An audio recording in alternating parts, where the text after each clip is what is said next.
वैसे हर साल बच्चों को बता देते हैं कि संचारण किसे कहते हैं, लेकिन पेपर में पिछली बार आ गया था कि मोर्चा लगाना क्या होता है। अरे ये तो अजीब क्वेश्चन है, मोर्चा लगाना क्या होता है। तो मोर्चा लगाना भी सीखेंगे आज, ठीक है, कि मोर्चा लगाना क्या होता है। फिलहाल पहले सीखिए संचारण क्या होता है। तो संचारण को समझने के लिए आपको एक बात समझनी होगी बेटा, ऐसा होता है, देखो बारिश के दिनों में क्या होता है कि हमारी साइकिल वगैरह होती हैं वो कभी कभी बाहर खड़ी रह जाती हैं बारिश में। पुरानी साइकिलें बाहर खड़ी है बारिश में, तो जब बारिश पड़ती है और हवा चलती है तो हम देखते हैं कि साइकिल के जो रिम होते हैं उन पर काई छाने लगती है। दिस इज कॉल्ड संचारण, इसको ही संचारण कहते हैं। अर्थात जो धातु होती है या जो लोहा होता है वो नमी और वायु की उपस्थिति में हल्के हल्के खराब होने लगता है। इस परिघटना को संचारण कहा जाता है, ठीक है। अर्थात कोई भी धातु जब नमी के संपर्क में होती है और ऑक्सीजन के संपर्क में होती है तब वो हल्के हल्के खराब होती है। इस परिघटना को संचारण कहते हैं। इसको आप अच्छे से समझ सकते हैं। आप क्या करना, अपने घर के बाहर एक कील ठोक देना, एक कील ठोक देना, ठीक है। और एक कील को जो पैकेट होता है पैकेट में या पन्नी में बांध के रखना। आप देखना 1 महीने बाद या 2 महीने बाद रिजल्ट देखना। आप देखना जो बाहर की लगी होगी वो काली काली पड़ गई होगी, खराब होने लगी होगी, लेकिन जो पन्नी के अंदर रखी होगी बिल्कुल नई नवेली होगी। समझ में आया? बाहर वाली क्यों खराब होगी बेटा? कील, क्योंकि उसको वायु भरपूर मात्रा में मिल रही है और नमी भी मिलती है, ओस पड़ती है तो नमी मिलती है, तो खराब हो जाएगी, जंग लग जाएगी उस पर, ठीक है। समझ में आ गया बेटा? अर्थात वो धातु खराब हो रही है, इस परिघटना को संचारण कहते हैं। जब धातु नमी और वायु के संपर्क में आती है तो वो हल्के हल्के खराब होने लगती है। इस परिघटना को संचारण कहते हैं, ठीक है। लिखो इस परिभाषा को संचारण की बेटा, लिखो बेटा। जब धातु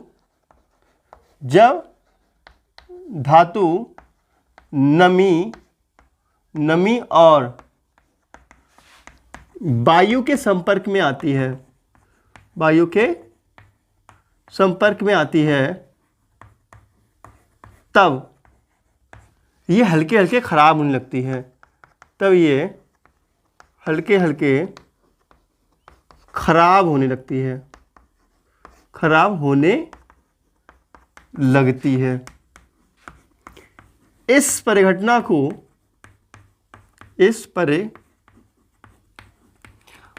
को धातुओं का संचारण कहा जाता है। इस परिघटना को बेटा क्या कहते हैं? संचारण कहते हैं, ठीक है। समझ में आया? एग्जाम्पल देख लो। एग्जाम्पल पॉइंट फर्स्ट, जैसे लोहे पर जंग का लगना, ठीक है बेटा। पीतल के बर्तन नहीं होते हैं, वो नल के पास रखे होते हैं तो पानी के छींटे आते हैं तो वो नीले धब्बे पड़ जाते हैं, है ना। तो पीतल खराबी होती है तो पीतल पर नीले कलर के स्पॉट्स उत्पन्न हो जाते हैं बेटा, तो वो क्या है? खराब होना है। इसके उदाहरण ही है संचारण के, ठीक है। जैसे लोहे पर जंग लगना, है ना, और पीतल के बर्तनों पर नीले कलर के स्पॉट्स उत्पन्न हो जाना इत्यादि, ये सब क्या है? इसी के उदाहरण ही है, ठीक है। जैसे लोहे पर जंग लगना, ठीक है, पीतल के बर्तनों पर स्पॉट्स उत्पन्न हो जाना, ये सब संचारण के उदाहरण हो गए, ठीक है। समझ में आया? अब बात करते हैं मोर्चा लगाना क्या होता है। मोर्चा लगाना, मोर्चा, ये मोर्चा लगा दो, मोर्चा लगाना या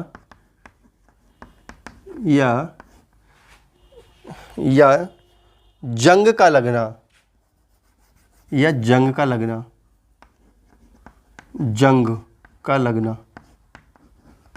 ठीक है बेटा। पेपर में आ गया था मोर्चा लगाना, सब बच्चे चक्कर में पड़ गए कि यार मोर्चा लगाना क्या होता है। मोर्चा लगाना सब छोड़ के चले आए। 2020 में आया हुआ है मोर्चा लगाना किसे कहते हैं, समझाइए बेटा। मोर्चा लगाना क्या है? संचारण को ही मोर्चा लगाना कहते हैं, लेकिन स्पेशल कंडीशन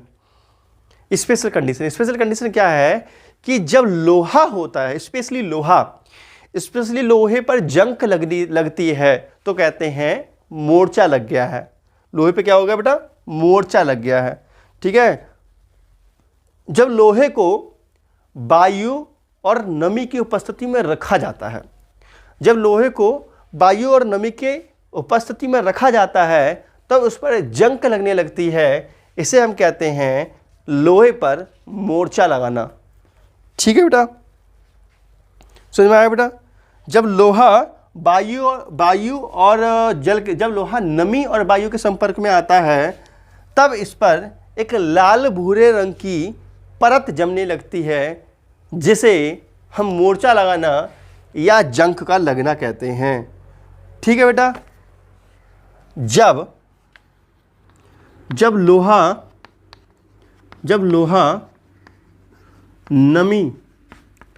नमी और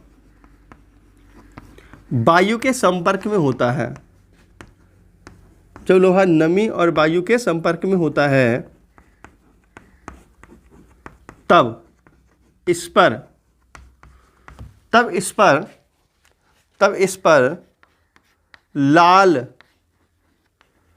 लाल भूरे रंग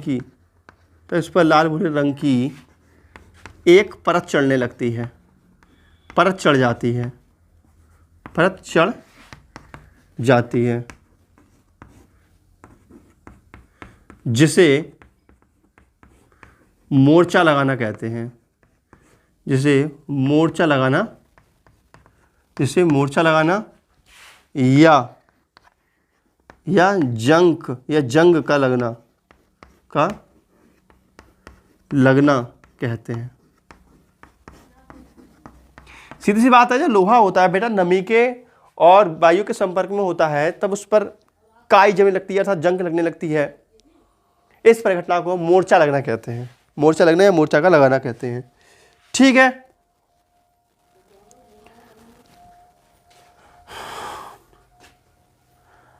अच्छा जी, कुछ एक्स्ट्रा बातें कर लेते हैं, कुछ एक्स्ट्रा टच। हेडिंग डालो बेटा, एक्स्ट्रा टच। हेडिंग डालो बेटा, एक्स्ट्रा टच। एक्स्ट्रा टच का मतलब कुछ एक्स्ट्रा चीजें। ठीक है? Extra touch. एक्स्ट्रा टच में हम ये बताने वाले हैं, जो सोना होता है, सोना बेटा जो आपको मार्केट में मिलता है वो 100% शुद्ध नहीं होता है, वो मिश्र धातु होती है, मिश्रित होता है। ठीक है? क्या मिला हुआ होता है सोने में? सोने में चांदी मिला हुआ होता है या कॉपर मिली हुई रहती है। किसी दुकान पे शुद्ध सोना नहीं मिलेगा, क्योंकि जो शुद्ध सोना होता है वो बड़ा नर्म होता है, मुलायम होता है। 24 कैरेट का सोना होता है वो बड़ा नर्म या मुलायम होता है। ठीक है? इसलिए सोना आपको मार्केट में नहीं मिलता है। ठीक है? शुद्ध सोना बहुत ही नर्म होता है, इसलिए आभूषणों के निर्माण के लिए हमें इसको मिश्र धातु के रूप में चेंज करना होता है। ठीक है? समझ में आ रही है बात? तो बेटा फर्स्ट पॉइंट लिखेंगे, शुद्ध सोना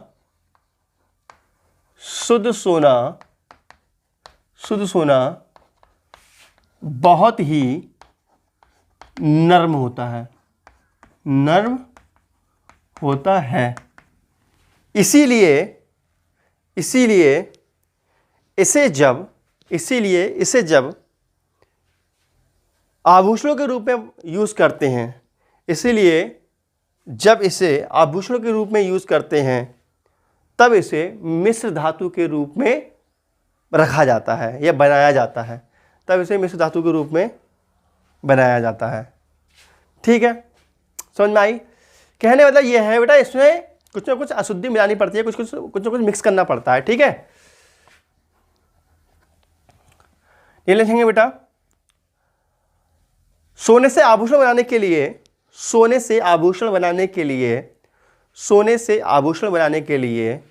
इसमें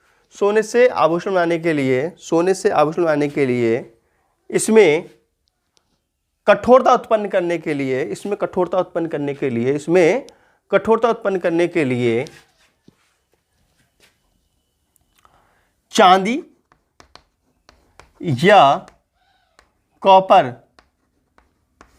की मिलावट करते हैं। ठीक है बेटा? यदि बेटा जो सोना होता है वो शुद्ध सोना होता है, ऐसा माना जाता है कि शुद्ध सोना 24 कैरेट का होता है, शुद्ध सोना 24 कैरेट का होता है, लेकिन जब इसे आभूषण के रूप में यूज करते हैं, लेकिन जब इसका आभूषण बनाते हैं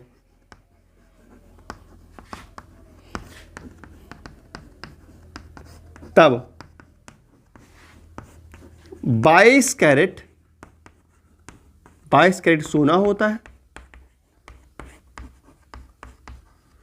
22 कैरेट सोना होता है, और 2 कैरेट या 2 भाग 22, तो इसमें बेटा कितना होता है, तो बेटा इसमें 22 भाग सोना लेते हैं और इसमें 2 भाग, ठीक है बेटा। अगर मान लीजिए शुद्ध सोना 24 कैरेट का होता है, लेकिन जब इसका आभूषण बनाते हैं तो 2 भाग, तो 22 भाग सोना लेते हैं, तब 22 भाग सोना होता है और 2 भाग चांदी या कॉपर मिलाते हैं। पास में आई, जो हमारे आभूषण होते हैं बेटा वो 100% शुद्ध नहीं होते सोने के, उसमें 22 भाग, अगर मान लीजिए 24 कैरेट का सोना है तो 22 भाग सोना है, तो 2 भाग उसमें अशुद्धि मिली हुई है। अशुद्धि किसी लेते हैं, कॉपर या चांदी की, ठीक है। अच्छा, बात करते हैं संक्षारण से बचाव कैसे करें। संक्षारण से बचाव कैसे किया जाए, इस पर हम चर्चा करने वाले हैं, ठीक है। उसका चैप्टर लास्ट है अपना। उसके बाद क्या है, इसमें एक इंटेक्स्ट क्वेश्चन रह गए हैं, इंटेक्स्ट क्वेश्चन, उसके बाद जो है आपकी एक्सरसाइज स्टार्ट हो जाएगी। परसों से आपकी एक्सरसाइज स्टार्ट हो जाएगी, ठीक है। कल इंटेक्स्ट क्वेश्चन सॉल्व होंगे इसके, और परसों से एक्सरसाइज स्टार्ट है। अब हैंड डालेंगे बेटा हम लोग संक्षारण से बचाव। हैंड डालो संक्षारण से बचाव। संक्षारण से बचाव कैसे करें, कर लोगे बचाव भी संक्षारण से, हाँ पता होगा, पढ़े होगे पहले चैप्टर में, ग्रीस लगाकर, तेल लगाकर, है ना, वो ही सारी चीज़ें हैं, लेकिन बेटा पढ़ना तो यहाँ पे विस्तार से हम लोगों के लिए। तो पहले तरीका कैसा है बेटा, तेल या ग्रीस लगाकर। कैसे बचा सकते हैं हम, तेल या ग्रीस लगाकर, तेल या ग्रीस लगाकर। आप क्या काम करें, जो साइकिल होती है ना, अपनी साइकिल के रिमोट पर आप ग्रीस लगा करके या तेल लगा करके, सरसों का तेल लगा के बारिश में खड़ा कर दीजिए, तो पानी रुकेगा नहीं रिमूव पे, वो ढरक जाएगा नीचे के लिए। तो हम ग्रीस लगाकर, तेल लगाकर संक्षारण से बचाव कर सकते हैं। जैसे कढ़ैया होती है, कढ़ैया घर में हम लोग मांज करके क्या काम करते हैं, ऐसे रख देते हैं, तो उस पर गंदगी या फिर जंग जमने लगती है। लेकिन कढ़ैया को मांज करके उस पर ग्रीस लगा दिया जाए या तेल रगड़ दिया जाए पूरी कढ़ैया पे, फिर रखा जाए, फिर उस पर जल्दी जंग नहीं लगती है, जल्दी संक्षारण नहीं होता है। तो इस तरीके से भी हम बचा सकते हैं अपने बर्तनों के लिए, ठीक है। दूसरा तरीका क्या है, जस्तीकरण या येसद लेपन से। दूसरा क्या है बेटा, जस्तीकरण करके बचा सकते हैं। जस्तीकरण बताएंगे, जस्तीकरण का मतलब क्या है। जस्तीकरण या येसद लेपन, येसद लेपन बेटा जस्तीकरण या येसद लेपन से हम अपने जो बर्तन है उसको बचा सकते हैं। जस्तीकरण क्या होता है, जस्तीकरण का होता है कि जस्ते की परत, जो हमारे बर्तन होते हैं, अगर हम उस पर जस्ता मतलब जिंक, जस्ते की परत चढ़ा दें तो भी हमारे बर्तन जो है खराब होने से बच सकते हैं, ठीक है बेटा। तो बेटा इसमें लिख देंगे इसके नीचे लिख देंगे जस्तीकरण का मतलब क्या होता है, ठीक है, या एरो बना करके लिख दीजिए। देखो बेटा, जब लोहे के बर्तनों पर, ठीक है बेटा, जब लोहे के बर्तनों को, ठीक है, जब लोहे के बर्तनों को जंग से बचाने के लिए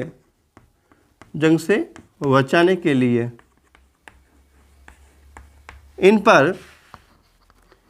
पर जस्ते मतलब जिंक, ठीक है बेटा, जिंक की परत चढ़ा देते हैं, ठीक है। जिंक की परत चढ़ा देते हैं, तब इसे जस्तीकरण या यशद लेपन कहते हैं। तब इसे बेटा क्या कहते हैं?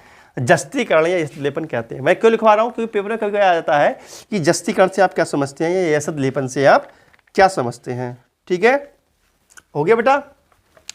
नई लाइन से लिखेंगे, इस विधि से लोहे की बाल्टियों, इस विधि से लोहे की बाल्टियों, टबों,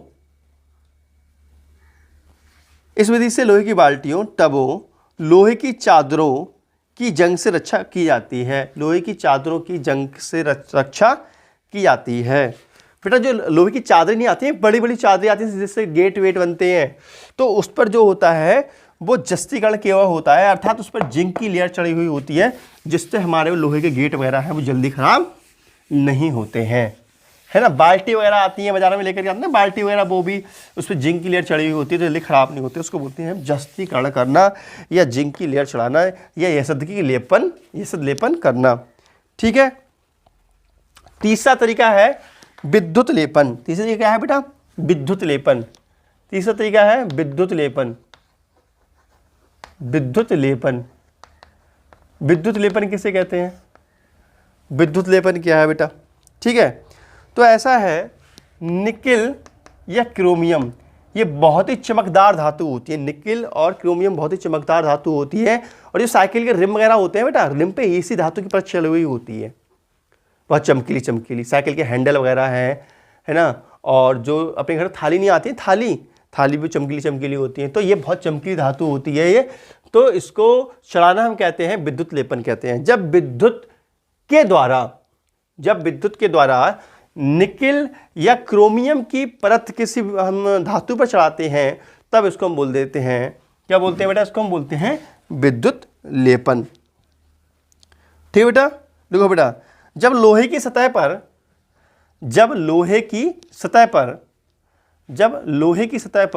विद्युत द्वारा निकिल या क्रोमियम आदि की परत चढ़ाते हैं, जब लोहे की सतह पर विद्युत द्वारा निकिल या क्रोमियम आदि की परत चढ़ाते हैं, तब इसे विद्युत लेपन कहते हैं। तब इसे विद्युत लेपन कहते हैं। ठीक है, नई लाइन से लिखेंगे बेटा, तब इसे विद्युत लेपन कहते हैं। नई लाइन से लिखेंगे बेटा, वाहनों के रिम, ठीक है, मतलब मोटरसाइकिल वगैरह है, साइकिल है, ठीक है, वाहनों के रिम,